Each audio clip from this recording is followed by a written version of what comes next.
Historia 1. No le abras a nadie. Estábamos solos. Mamá y papá trabajaban de sol a sol y mi hermano y yo pasábamos la tarde como podíamos, esperando que llegara doña Ofelia con la cena. Él era mayor que yo, 2 años más alto y fuerte, y siempre se aseguraba de cuidarme. Desde que salíamos de la escuela, me esperaba en la puerta. No sé cómo lo hacía, pero siempre estaba ahí. En el camino a casa íbamos con sus amigos, y aunque el barrio no era el mejor, nunca nos molestaban. Una vez, un hombre intentó asaltarnos, y esos mismos amigos lo enfrentaron a golpes. Ese día vi a mi hermano pelear como si fuera su propia vida la que estaba en juego. Esa noche no había comida. Doña Ofelia llamó para avisar que llegaría tarde y que comiéramos lo que pudiéramos. Pero no había nada en el refrigerador. Mi hermano buscaba algo desesperadamente, subido en una silla, rebuscando en lo alto de la alacena. Yo lo observaba desde la sala, sin saber cómo ayudar. Fue entonces que la puerta de la casa se abrió de golpe. Una mujer entró corriendo, llorando, y se metió directo al cuarto de mis papás. Nos quedamos congelados. Mi hermano se bajó de la silla, miró hacia el cuarto, luego hacia la calle, y se apresuró a cerrar y poner el seguro. Lo vi palidecer. Me tomó del brazo y me arrastró a nuestro cuarto. Mientras corríamos, escuchamos cómo alguien golpeaba con furia la puerta. «Ven para acá, no te vas a esconder», gritaba un hombre. La mujer lloraba en la otra habitación. Y entonces escuchamos cómo la puerta se rompía. Mi hermano me empujó dentro del armario, me cubrió con ropa, me dio un cinto y me dijo que cerrara las puertas por dentro, que las atorara y no saliera por nada. Me prometió que iría a buscar ayuda, que no tardaría. Le pedí que se quedara, que no saliera, que no enfrentara a ese hombre. Pero él me dijo que todo estaría bien. Abrió la ventana, saltó y lo escuché gritar de dolor al caer. Luego el llanto de la mujer se detuvo de golpe. También los pasos del hombre. Todo quedó en silencio. Y entonces, alguien se acercó a la puerta del armario. Tocaron. Me quedé quieto, aguantando la respiración. «Soy yo. Abre». Era la voz de mi hermano, pero él se acababa de ir. Acababa de saltar por la ventana.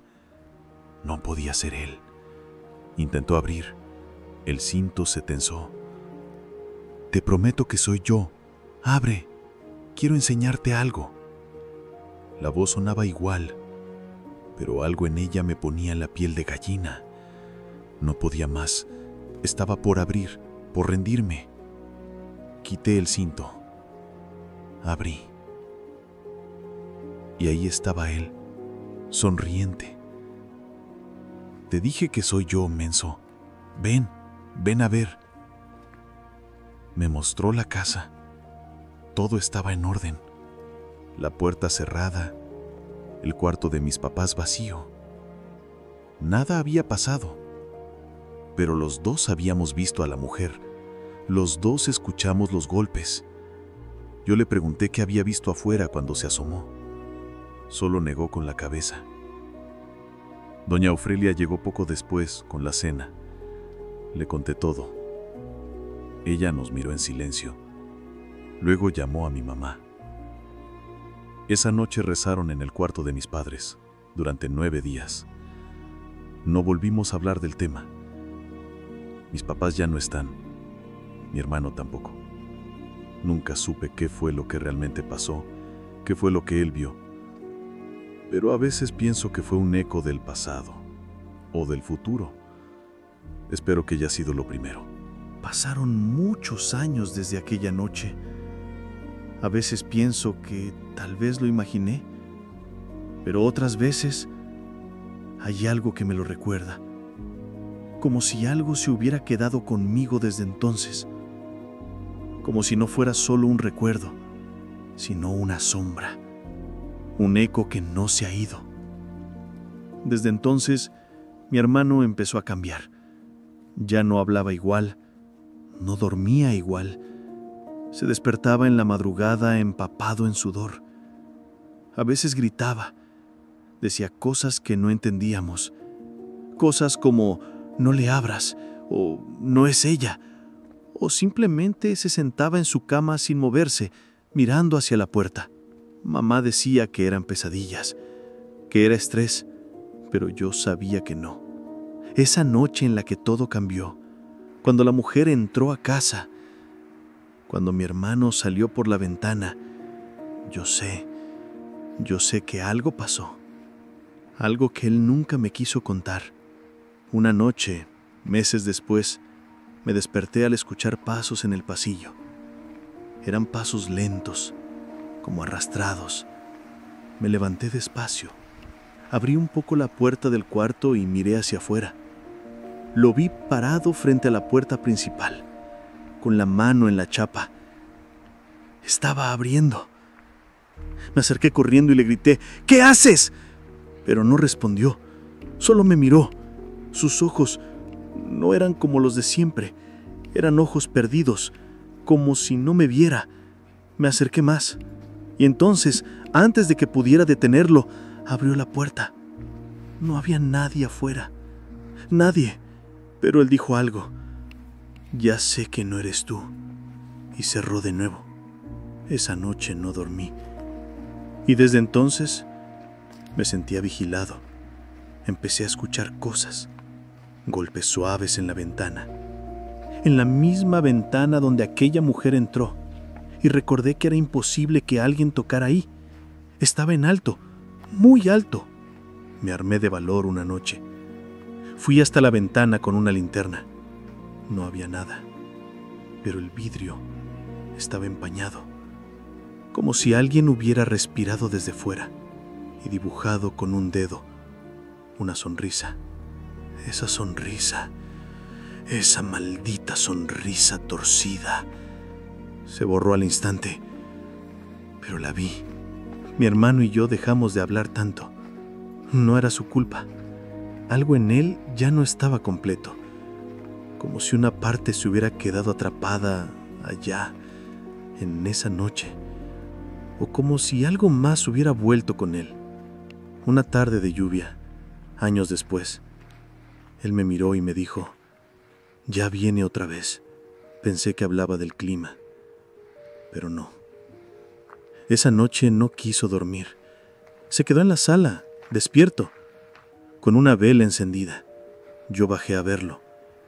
Me dijo que me fuera a dormir, que todo estaba bien, pero no lo estaba. Yo me escondí en la escalera, lo espié. A las 3 en punto, la puerta de la casa sonó. No fue un golpe, no fue un timbre, fue un golpeteo suave, como cuando tocas con la uña. Y él se levantó. Caminó hacia la puerta. Se detuvo frente a ella. No la abrió. Solo dijo, no esta vez. Y entonces la vela se apagó sola. Se escuchó un grito, un alarido del otro lado, algo que no era humano, como si el viento hubiera chillado. Luego todo quedó en silencio. Al día siguiente, mi hermano no dijo nada, pero tenía marcas en los brazos, como si algo lo hubiera arañado. Profundo. Mi madre lo llevó al doctor. Dijeron que era un accidente, que quizás él mismo se lo hizo dormido, pero yo sé que no. Nunca lo vi dormir tan profundamente desde entonces. Pasaron los años. Él se fue, se mudó lejos, no volvió. Y yo heredé la casa. Me casé, tuve hijos, me convencí de que todo había sido un trauma, un mal recuerdo. Pero hace unos días, uno de mis hijos me llamó desde su cuarto. Me dijo, «Papá, una señora entró corriendo, se metió a tu cuarto». Me quedé frío. Fui a revisar. No había nadie, pero el cuarto olía Olía igual que aquella vez, como a humedad, como a tierra mojada y ceniza. Y en la ventana, otra vez esa sonrisa, esa maldita sonrisa. Se borró al instante, pero la vi. Mi hermano y yo dejamos de hablar tanto. No era su culpa. Algo en él ya no estaba completo. Como si una parte se hubiera quedado atrapada allá, en esa noche. O como si algo más hubiera vuelto con él. Ahora estoy escribiendo esto desde otro lugar. No porque crea que contarla me libere, sino porque quiero que lo sepas. Si alguna vez escuchas que alguien te toca tu puerta y estás seguro de que no hay nadie más que tú en casa, no abras, aunque suene familiar. Aunque jure que es alguien a quien amas, no le abras a nadie, nunca.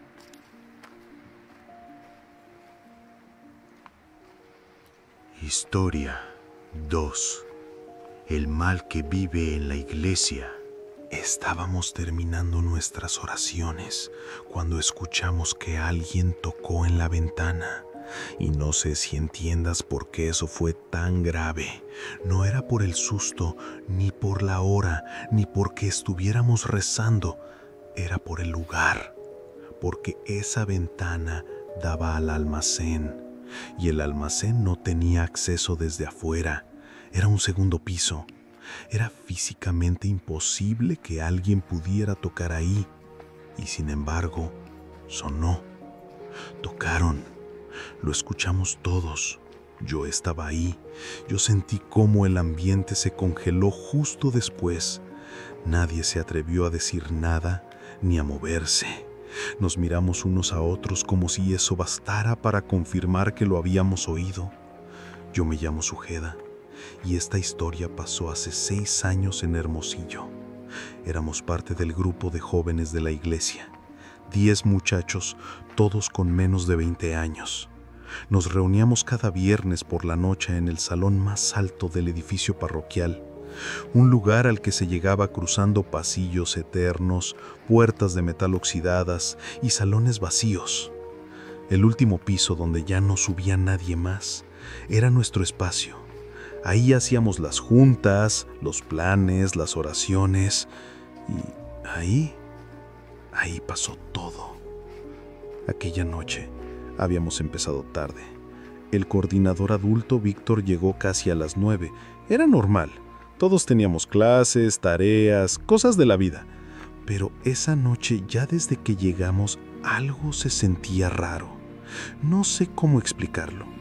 El aire estaba espeso, como cuando va a llover, pero sin nubes.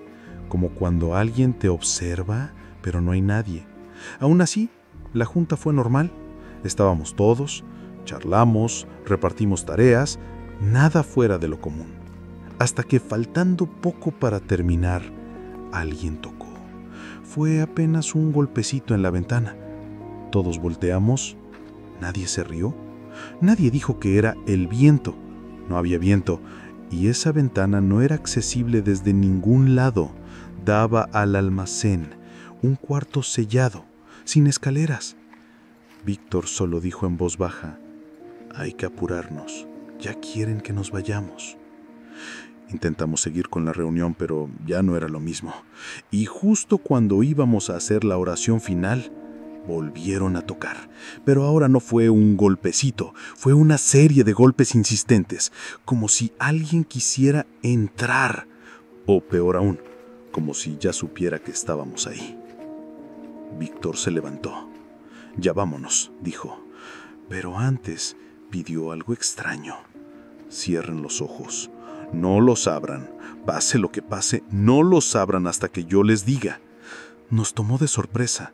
Siempre hacíamos una oración al final, sí, pero nunca así.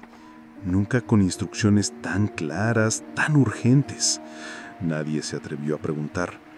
Nos paramos, tomados de las manos, y comenzamos a rezar. Yo estaba entre Daniela y Miguel, 2 de los más cercanos del grupo. Víctor empezó a hablar, con calma, con voz firme, pero no alcanzó ni la mitad del primer Padre Nuestro cuando escuchamos cómo la puerta del salón se abría lentamente. Era una puerta pesada, vieja, de metal. Crujía de una forma muy particular. Todos la conocíamos, todos sabíamos que ese sonido era real. No era sugestión, no era imaginación. Alguien había entrado. Lo sentí por la forma en que Daniela me apretó la mano con fuerza. Miguel también. Nadie dijo nada, nadie se atrevía y entonces se cerró.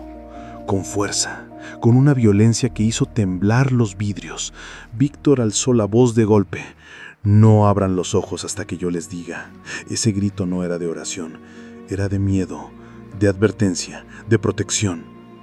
Seguimos rezando, pero ya no sabíamos si lo hacíamos por fe o por puro terror.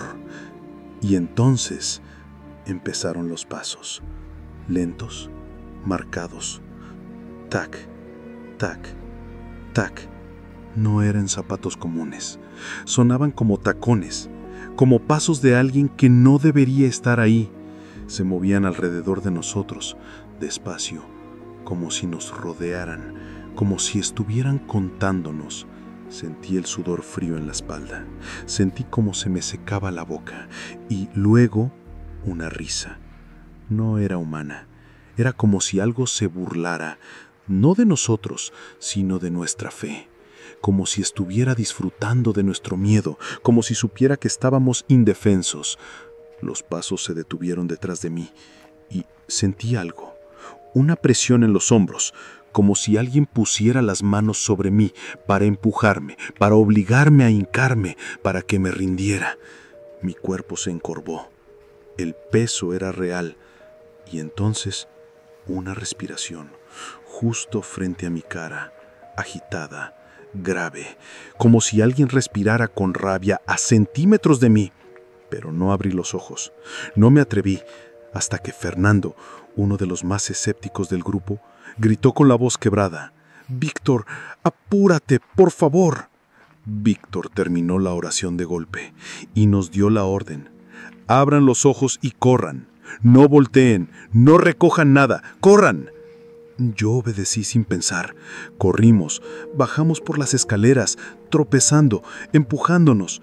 Pero al llegar al salón del órgano, estaba oscuro, completamente oscuro.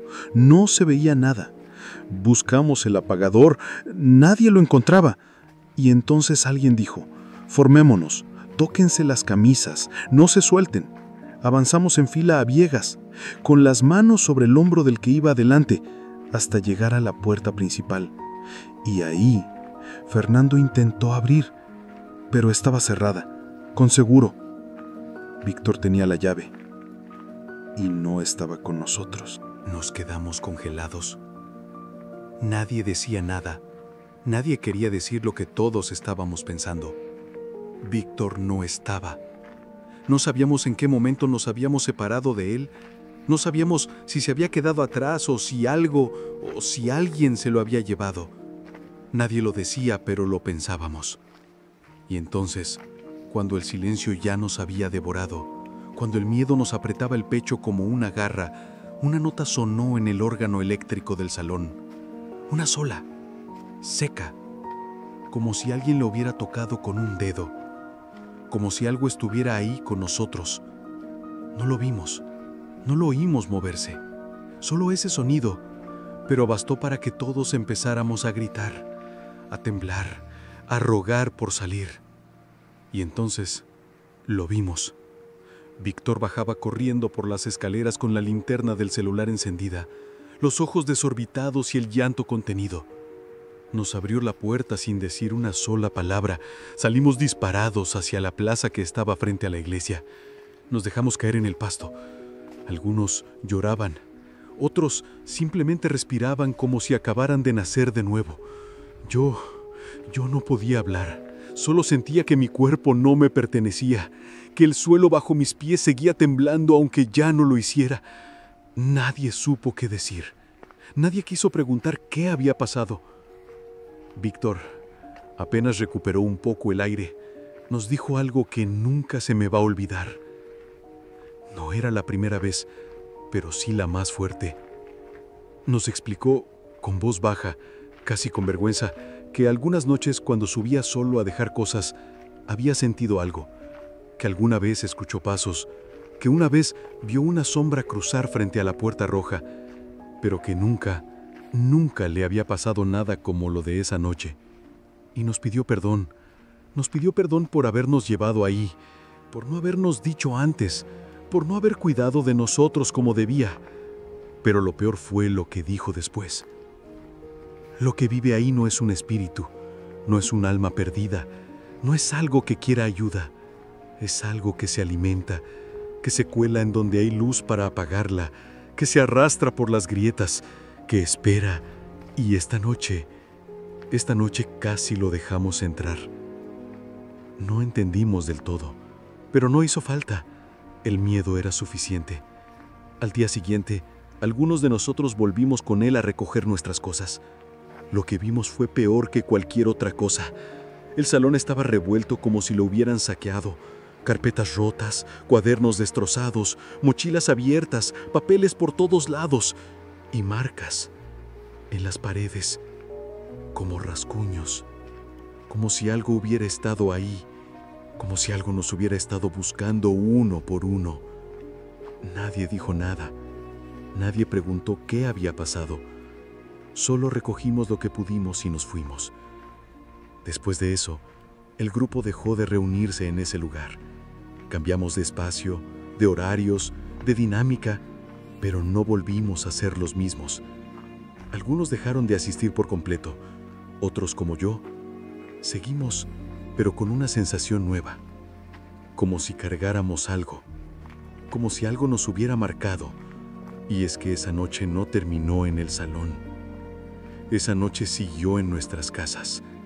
Esa misma noche, al llegar a mi cuarto, la ventana se empañó sola. Yo no tenía aire acondicionado, no tenía razón de empañarse, pero estaba cubierta. Y en medio del vaho había una mano, marcada, del otro lado del vidrio. Una mano pequeña y un dedo, escribiendo algo. Una palabra, solo una. Abre. Me quedé paralizado.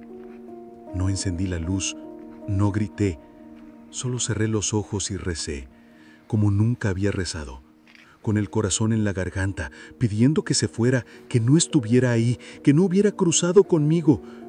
A la mañana siguiente, la ventana estaba limpia, como si nada. Pero desde entonces, algo cambió en mí.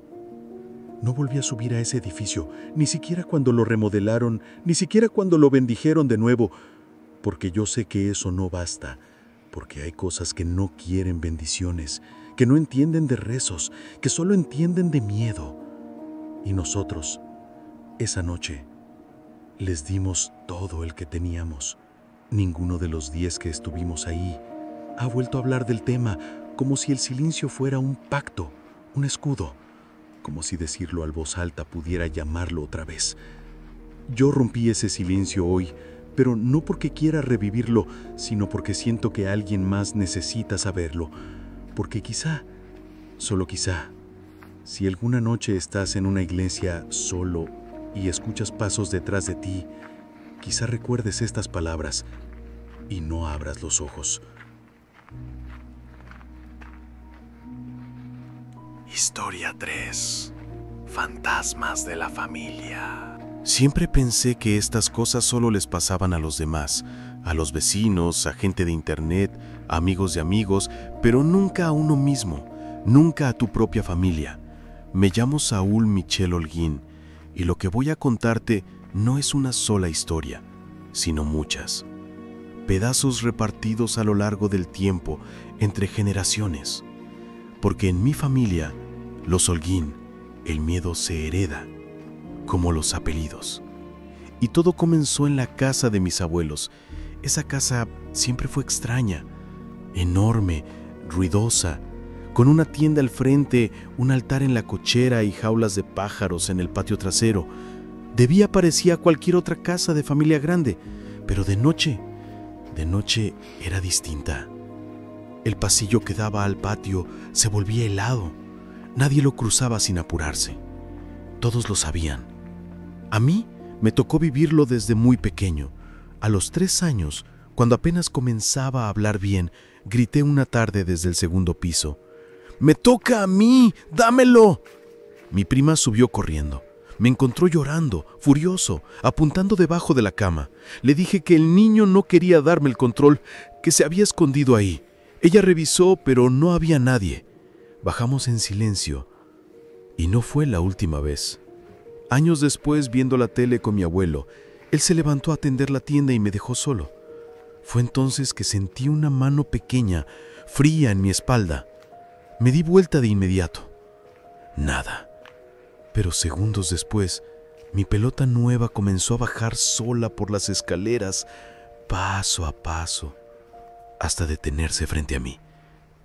Era como si alguien la hubiera rodado, como si quisiera seguir jugando. Mi abuela lo confirmó años después. Me dijo que ella también lo había visto, que era un niño con pantalón de mezclilla y camisa a cuadros, que vivía ahí desde hacía mucho, que no era malo al principio, porque con el tiempo esa presencia se volvió más clara, más fuerte, más pesada, como si ya no quisiera jugar, sino quedarse.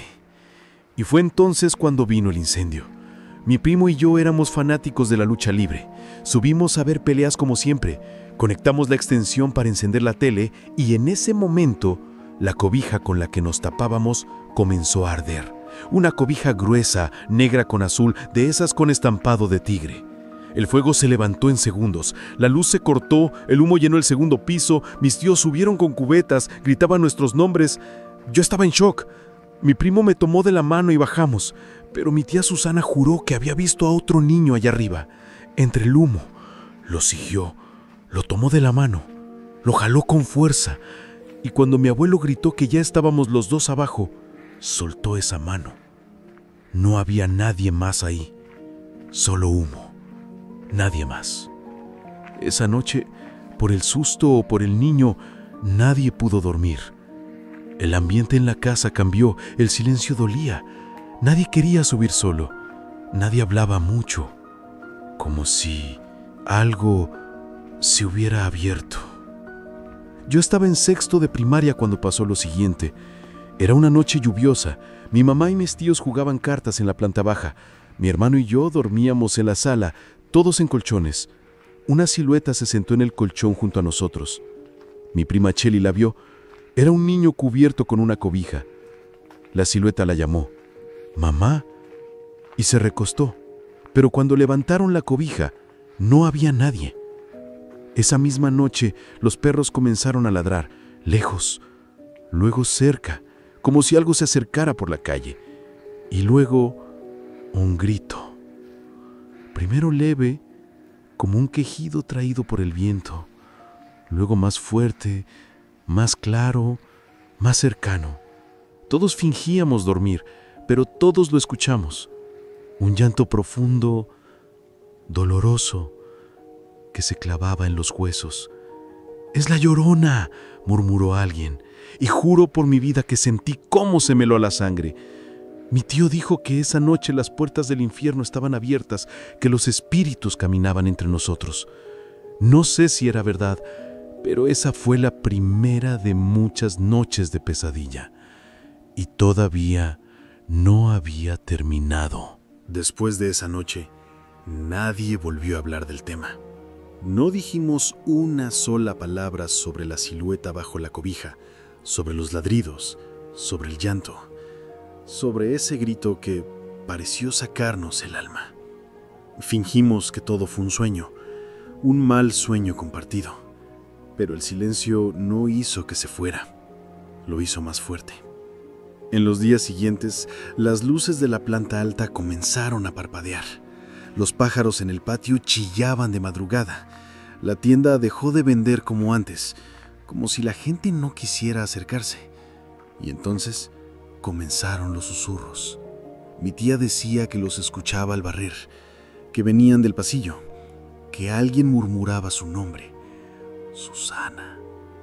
Mi abuela pensaba que era el viento, pero una tarde, mientras cocinaba, el refrigerador se abrió solo y de él cayó una foto vieja, blanca y negra, de un niño que nadie reconoció.